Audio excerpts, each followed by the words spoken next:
सोना, इसका आकर्षण सदियों से चला आ रहा है। एक ऐसी चीज जो हमेशा से कीमती मानी गई है। लेकिन आज इसकी कहानी में ना एक बहुत ही नाटकीय एक नया मोड़ आ रहा है। तो चलिए इस पूरे मामले को जरा समझते हैं। तो चलिए सीधे मुद्दे पर ही आते हैं। दुनिया के कुछ सबसे बड़े फाइनेंशियल एनालिस्ट्स एक ऐसी भविष्यवाणी कर रहे हैं जो सुनने में थोड़ी चौंकाने वाली है। क्या सोना वाकई सच में इतनी ऊंचाइयों को छू सकता है? ये नंबर देखिए, $4,800। ये सिर्फ एक आंकड़ा नहीं है, ये असल में ग्लोबल इकोनॉमी में एक बहुत बड़े बदलाव का संकेत हो सकता है। तो सवाल ये उठता है कि इस अविश्वसनीय भविष्यवाणी के पीछे आखिर वजह क्या है? ठीक है, तो आइए अब इसमें थोड़ा और गहराई से उतरते हैं। ऐसा लग रहा है कि दुनिया एक नई तरह की सोने की दौड़ में शामिल हो रही है और इसके पीछे कुछ बहुत बड़ी ग्लोबल ताकतें काम कर रही हैं। तो देखिए, सोने की कीमतों में इस उछाल के पीछे ना कई वजहें एक साथ काम कर रही हैं, जो मिलकर एक परफेक्ट स्टॉर्म जैसा बना रही हैं। अमेरिका में इंटरेस्ट रेट्स गिर रहे हैं, जिससे सोना एक बेहतर इन्वेस्टमेंट बन जाता है। दुनिया भर के सेंट्रल बैंक्स डॉलर पर अपनी निर्भरता कम करने के लिए सोना खरीद रहे हैं। और जाहिर है, जब भी दुनिया में तनाव बढ़ता है तो सोना हमेशा से एक सेफ हेवन, एक सुरक्षित ठिकाना माना जाता है। और यहीं पर इकोनॉमिक्स का वो सबसे क्लासिक नियम काम कर रहा है, डिमांड और सप्लाई का खेल। एक तरफ जो उभरते हुए देश हैं, उनके सेंट्रल बैंक्स लगातार सोना खरीदे जा रहे हैं और दूसरी तरफ सोने को जमीन से निकालना यानी माइनिंग, वो महंगा भी हो रहा है और मुश्किल भी।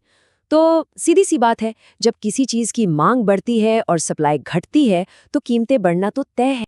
अब इस ग्लोबल कहानी को एक खास और बहुत ही महत्वपूर्ण बाजार की तरफ मोड़ते हैं, भारत, जो दुनिया के सबसे बड़े कंज्यूमर्स में से एक है। चलिए देखते हैं कि भारत इस बड़ी तस्वीर में कहाँ फिट बैठता है। ये एक बहुत जरूरी बात है। भारत में सोना सिर्फ एक लग्जरी आइटम नहीं है, ये गहरी सांस्कृतिक और फाइनेंशियल जरूरत है। शादियों का एक जरूरी हिस्सा है, दिवाली जैसे त्योहारों की रौनक है और हाँ, लाखों लोगों के लिए बचत का एक भरोसेमंद जरिया भी है। भारत में सोने की कहानी का एक और पहलू है इंपोर्ट ड्यूटी। अगस्त 2025 तक ये 6% है। ये टैक्स सीधे आम लोगों के लिए गहनों की कीमत पर असर डालता है, जिससे शादियों और त्योहारों के दौरान खरीदारी और भी महंगी हो जाती है। अच्छा, अब सोने के करीबी रिश्तेदार यानी हीरे के बाजार पर नजर डालते हैं, जहां एक बहुत बड़ी उथल-पुथल मची हुई है और ये बदलाव हमारी पारंपरिक सोच को सीधी चुनौती दे रहा है। ये चार्ट देखिए, ये दिखाता है कि भारत का हीरा बाजार तेजी से बढ़ रहा है। 2025 में करीब $3.5 अरब से बढ़कर 2034 तक $5.25 अरब तक पहुंचने का अनुमान है। लेकिन इस ग्रोथ के अंदर एक बहुत बड़ा बदलाव हो रहा है और यही है वो उथल-पुथल। लैब में बने हीरे यानी लैब ग्रोन डायमंड्स एक बड़ी डिसरप्टिव फोर्स बनकर उभर रहे हैं। वो सस्ते हैं और क्वालिटी में नेचुरल डायमंड्स जैसे ही हैं। ये टेक्नोलॉजी एक पारंपरिक बाजार में लोगों की पसंद को तेजी से बदल रही है।